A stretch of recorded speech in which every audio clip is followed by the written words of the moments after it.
নমস্কাৰ কথনৰ অইন এটা অনুষ্ঠানলৈ এপিসোডলৈ আপোনালোকক আমি আদৰণি জনাইছোঁ আৰু আজি মোৰ অতিথি হৈছে ফাদাৰ থমাস পৰমপ তেখেত এগৰাকী ধৰ্মযাজক আছিল কিন্তু তেওঁ কেৱল এগৰাকী ধৰ্মযাজকে নহয় তেওঁ ডিব্ৰুগড় আৰু গুৱাহাটীৰ তেওঁ আৰ্ক বিশ্বপ আছিল এসময়ত আৰু তেওঁ ধৰ্ম প্ৰচাৰ ধৰ্মৰ তেওঁ যদিও ধৰ্মযাজক তেওঁ কিন্তু মূলতঃ তেওঁৰ তিনিটা বিষয়ত তেখেতৰ যিটো ফোকাস তেওঁ যোৱা সময়ছোৱাত তিনিটা বিষয়লৈ তেওঁ ব্যস্ত হৈছিল এটা হৈছে শিক্ষা এডুকেশ্যন তেওঁ অসমৰ বিভিন্ন ঠাইত কিমান শিক্ষানুষ্ঠান গঢ়িছে তেওঁ নিজে এজন শিক্ষক শিক্ষা অইনটো হৈছে হেলথ স্বাস্থ্য কিমান তেওঁ চিকিৎসালয় অসমৰ বিভিন্ন ঠাইত তেওঁ চিকিৎসালয় নিৰ্মাণ কৰিছে আৰু শেহতীয়াভাৱে তেওঁ অন্য এটা কথাত জড়িত হৈ আছে সেইটো হৈছে শান্তি পিচ বিল্ডিং আৰু তেখেতৰ এখন কিতাপ ইংৰাজীতে লিখা কিতাপ এখন মই শান্তি বিচাৰি বুলি অসমীয়ালৈ অনুবাদো কৰিছোঁ So we are very actually glad Father you could make it. I was discussing this thing with you for quite some time that I would like to do an interview with you about your life, about your activities. So to begin with, when did you come to Northeast, Assam, and for that matter Northeast? I was born in 1936 in Kerala. But from young days I wished to be a missionary. Missionary. I like to be a missionary. Is your family there is some priest in your family, missionary? My grandfathers, two brothers were priests, but they were in Kerala itself. Okay. But one Italian missionary working in Assam those days came to our place asking for young recruits if they like to join the missions of Assam, of Northeast. And I was one of the first to give my name. Okay. I was fascinated by the concept of Assam. I had an atlas where Assam was so green. Okay. And I was thinking about Himalayas being so close, the Brahmaputra so inspiring. I said I would like to be a missionary there. Oh, that's great. So it was when? It was a young, a boyish wish at the beginning, but it became more rooted and more strong as years went by. And you became quite passionate about I the was place. 14 years old when I came up. There was no bridge then at the time? There was no bridge at all. No bridge over Brahmaputra? No bridge at all. We crossed by boat when we came first time. Okay. 75 years I am in Northeast India. In Northeast Asia. Mostly in Assam or in some other parts also? Early years I was in Shillong. About 20 years I was in Shillong. First year studying theology. And later years in Don Bosco, Shillong, in charge of a technical institute. Okay. And in St. Anthony's College in charge of the hostel. Okay. So I have so many students from all over Northeast India, from Assam also, who studied with me, who were with me as students in those days. Do you remember some of their names? Mr. Purnasangma, I do not say he was in the hostel, but he was just coming out of the hostel at that time. So we kept very much in contact with each other. Okay, so Sangma, he was he's a very eminent politician, and also once he was the speaker of India. But he got very many ideas. Well, I do not say that way. But we used to exchange ideas together as he as a junior, I was a little bit of a senior, about the future of our region, what is the future of our community, what are the ways of development. I myself searching for answers, he also very alert in discussing these matters. Okay. So these went with him over the years. Okay, great. And any other names come to your mind? There was Louis Islari, Okay. who was also a minister of Assam. Okay. He was a monitor in the hostel of Assam, Okay. of Stephen Hall, the hostel of St. Anthony's College, and he was also much respected in his Okay. time. And did you also teach in some of the colleges in Shillong? I taught in St. Anthony's College, taught English and political science. In other words, I was teaching especially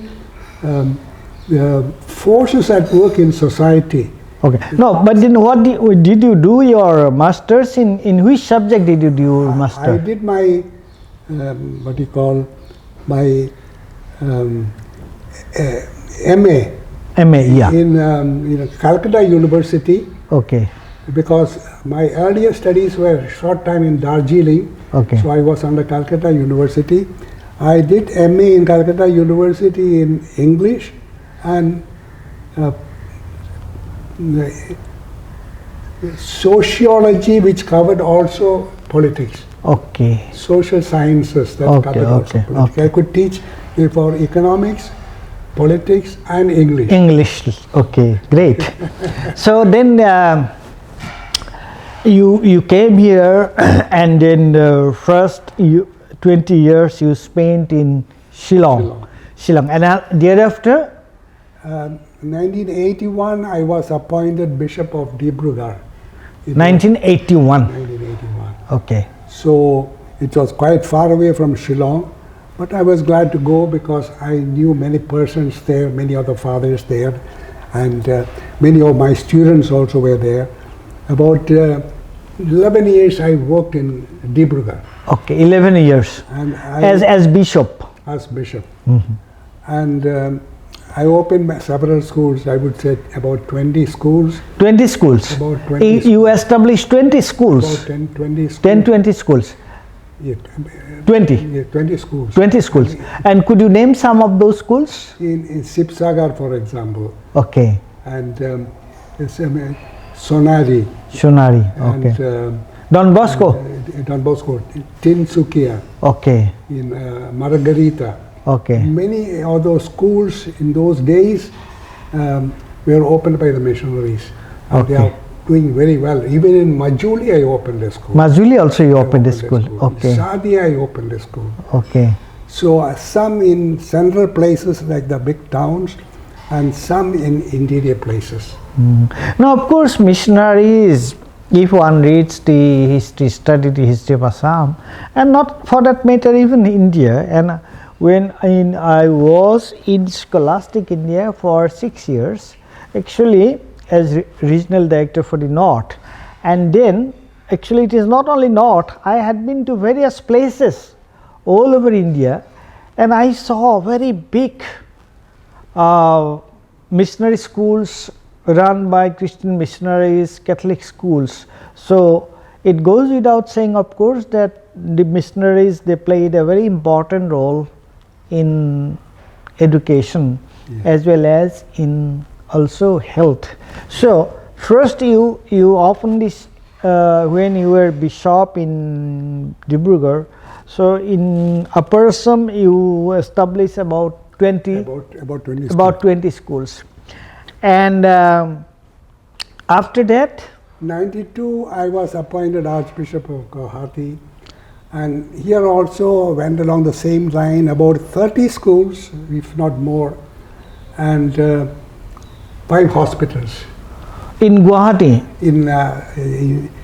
that means in Guwahati and its neighborhood. Naugong, Bongaigaon, Golpara, and Guwahati itself. You opened schools. I opened about 30 schools in 9 districts of Assam. Okay, and if you can name some of these schools, and Bongaigaon, for example. Bongaigaon. What is the name of Bongaigaon school? I forget the name because Little Flower, is it? Those came into existence in my time. Okay. So some schools I opened, others came through other Christian teams or spontaneously on their own under my guidance. Okay, okay. But directly I opened about 30 schools. 30 schools.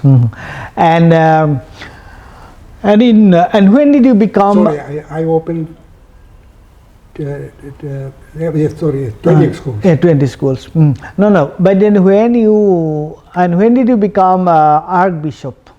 It was, I was appointed Bishop of Guwahati in 92. 95, diocese was elevated to the archdiocese and I became. Or then you automatically became Archbishop. Now, apart from education, you also played an important role in, say, in the health sector.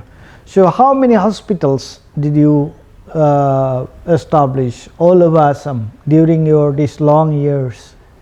In Dibrugarh, I only opened health centers, not hospitals, but health centers in different places. And in Guwahati diocese, I opened 5 hospitals, as I said, in Bongaigaon, in Naugong, in Goalpara, in Guwahati. Okay. And together there are about 5 hospitals. Okay. This hospital where actually you were not well, and I went to see what is the name of that hospital? St. John's in Guwahati. St. John's. That was established by you? Yes. Okay. About 25 years ago. 25 years ago. I think that's a good hospital. Many people refer to that hospital. Yeah. Because when I was speaking to someone about your illness, that you are hospitalized in that hospital, which was actually built by you, and they were saying that no, that's a very good hospital. Actually, they were. I'm glad if they yeah, they were saying like that. Yeah. Now, so you came here as a missionary, and then you spent about 75 years here in early years studying, later years as missionary. First as you studied, and then you worked for this. You were a priest, educator, and then nothing is that okay. You have of course told me that the Northeast elude you. Northeast, the natural environment, the mighty Himalayas, the mighty river Brahmaputra, all these things actually fascinated you in your early days. But when you came here and you walked here as a bishop and also as a teacher, educator, so what is your realization? What did you find this place? How this place is different from other places? No, I was greatly impressed by the character of the communities here. Each tribe, each ethnic group different, but though so very many people believe that this is a troublesome area, I have found the people good and cooperative. And if due to some reason, occasionally there are some different opinion, even clashes, people, when you talk to them personally and directly, they are peace-loving persons, and people would like to make up after a quarrel. And the stimulating contacts that I had with my students, Assamese students when they were in Shillong, and later on friendship with a number of them which I maintained, it was always an encouragement for me to continue to do good work, whether in the field of education, health, or social development. Okay. And happy relationship between communities. Okay.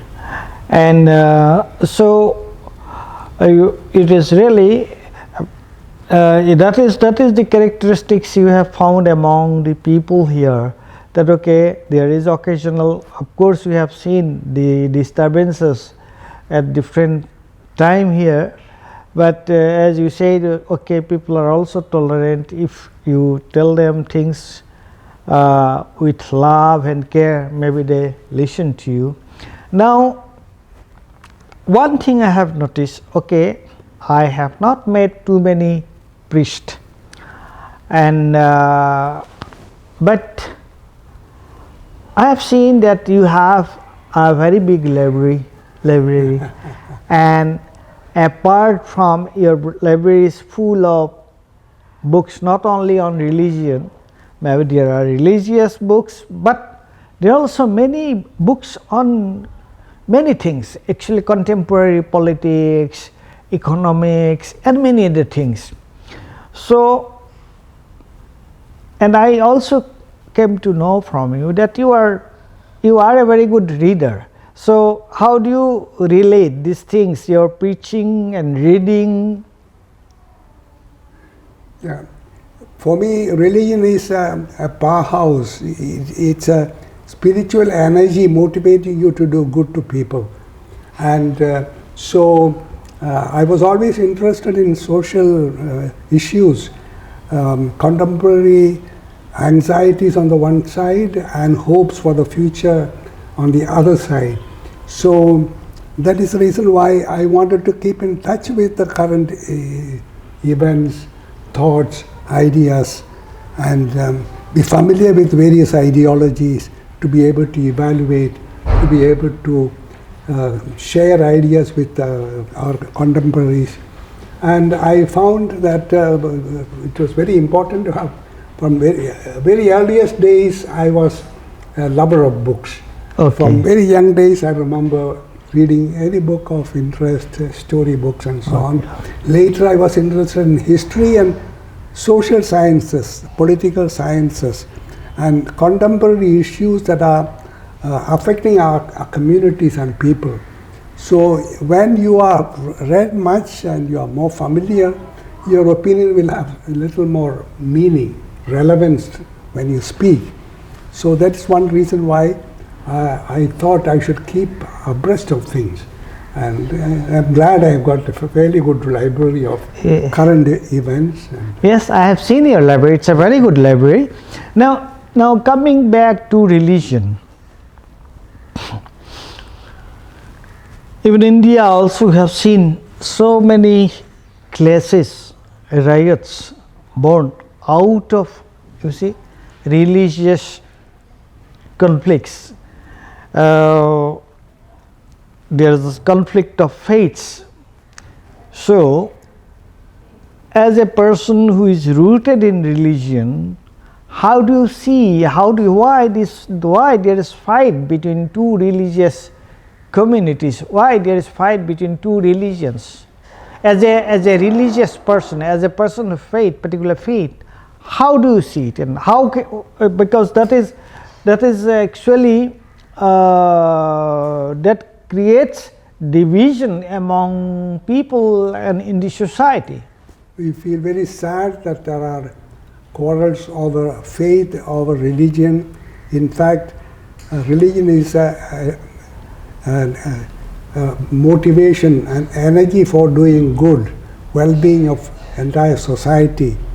But some, I would say, are not motivated by religion, but are using religion for their own egoistic concerns or their group concerns.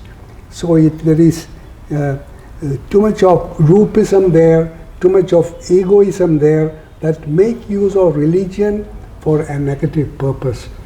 Or even religion is being used for political ends. That's the sad part at present, and we ought to lament that. But that's not how noble-minded people did. And we can look at a person like Ashoka in our ancient history, how in the field of politics he brought value systems, and he encouraged happy sharing of ideas and different religious concepts. We hope that the spirit of Ashoka, of late Mahatma Gandhi, Tagore, and other noble-minded people will come to prevail once again in our country. And you have spent so many years in Assam. And what do you think about Shankaradeva? Shankaradeva, I have great admiration for him. As I said, when I was doing my theology, studying theology in Shillong, I was eagerly reading the history of Assam. Bhaskar Varman, who invited Yuan Sang, the Chinese scholar, monk, to come and visit Assam, of Sughapa and his adaptability to Assam and to various ethnic groups in our country, and the growth of the Ahom community. And in that context, I also came across Shankaradeva, and I read his writings with great interest, his teachings with great interest, particularly his openness to different communities. There were the Garos, there were other tribals, there was even a Muslim disciple of his, and I thought that he was on the one hand very religiously motivated, on the other hand very great force for happy relationship between communities. So that means you think that we can learn a great deal of lessons from Shankaradeva even for the contemporary time? I very much think so. He was very open-minded. For his own times, he gave the best answer for Assam, bringing different communities together so that Assam became what it today is.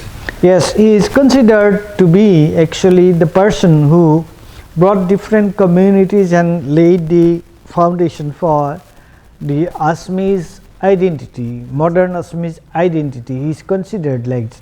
So you think that from that point of view, still Assam has his relevance, his teaching are to be greatly admired. I greatly think so, and I am grateful to him for what he has done. Okay, great, good. And then the thing is that, okay, coming again, so now as because you have spent so many years in Assam and the Northeast, so how do you see the present situation in Assam and the Northeast? I should not speak negatively, but there is a period of anxiety, I would say, little uneasy relationship between communities, projection of each other as negative forces, and tensions in some areas, and of course in Manipur, actual conflict. All these call for special attention to our region to be able to bring some healthy remedies before they aggravate.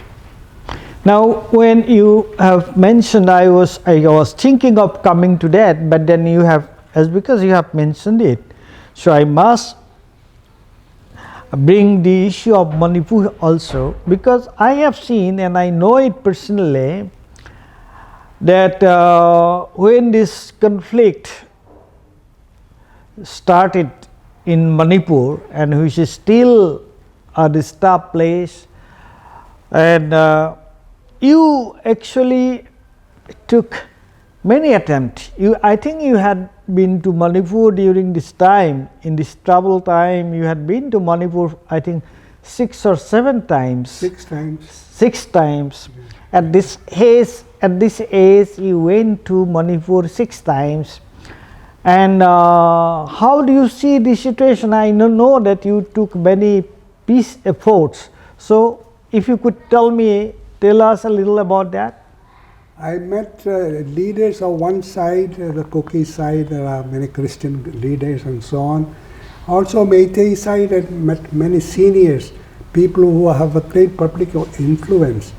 And I could see a measure of helplessness on the seniors, because just now the issues are decided in the battlefield. People who are more inclined, the youthful people are the ones who make decisions. But it's much longing for peace in both sides. But there is a certain amount of helplessness because they see policies that are incoherent, putting it in a in an inexpressible way, incoherent. So unless there is some solution proposed effectively from responsible people, progress at the community to community level is not going to take place. Now, Father, we are coming almost to the end of this conversation, and I enjoyed actually this conversation with you about your walks in the Northeast. Now, finally, this is my final question to you, because I've seen that you played a great role in building institutions in Assam and Northeast, particularly in the field of education and health. And now, at this age also, I find you that whenever I talk to you, you always tell me that, okay, I'll be there for a week, I'll be here, then I'm going to this place. You also travel abroad quite frequently, where you attend conferences, academic conferences, and peace building conferences. So now what has kept you busy at the moment? Now what are you doing at the moment? What is your age? You would be about? I am 88 complete. 88 you have completed 88 and recently you were a little ill, and now I think I could see that you have almost fully recovered, and you were kept yourself busy visiting today maybe Manipur, the other day Kerala, and remote places to Arunachal Pradesh and various other. So now at the moment, how busy are you? What is your present project? Of course, recently I was in Mizoram for Christmas, I was in Sadia for a meeting, I was in Tamil Nadu for attending a conference in Annamalai University. I was recently in Europe, Belgium, in Leuven University. I was in Rome. I was in America early part of last year. So yes, I have been attending many conferences, particularly related to community relationship, tension between different communities, search for solutions, and amity among people who are different. Along that line, I have been in China several times attending different university programs that also they have appreciated the talks I gave. They have published my talks also in their university journals. And in Africa, in Europe, in America, certain key universities I was able to visit and present papers. But I can see there is a longing all over the world for happy relationship between nations, between communities, and between ideologies, so that there will be a united effort for the well-being and growth of humanity. That is what we can. That is what you could see. We could see in completely different places. Okay, in different places of the world, yes. In India as well as world. So I'm so very happy to actually interview you for this Northeast Now, and I think whatever we discussed today, people, viewers, there will be many actual takeaway from this conversation. I am so grateful to you, Father, that you could actually make it finally, and I wish you good health and many more fruitful years. That is what I could wish you, Father. Thank you for the great interest you have shown in asking me those questions. I hope I have not, I will not disappoint people with the response I have given or the claims I have made. I apologize if I have. No, you have not made any extra claims. But you can verify for yourself. Yeah. So thank you, Father. Thank you very much. Thank you.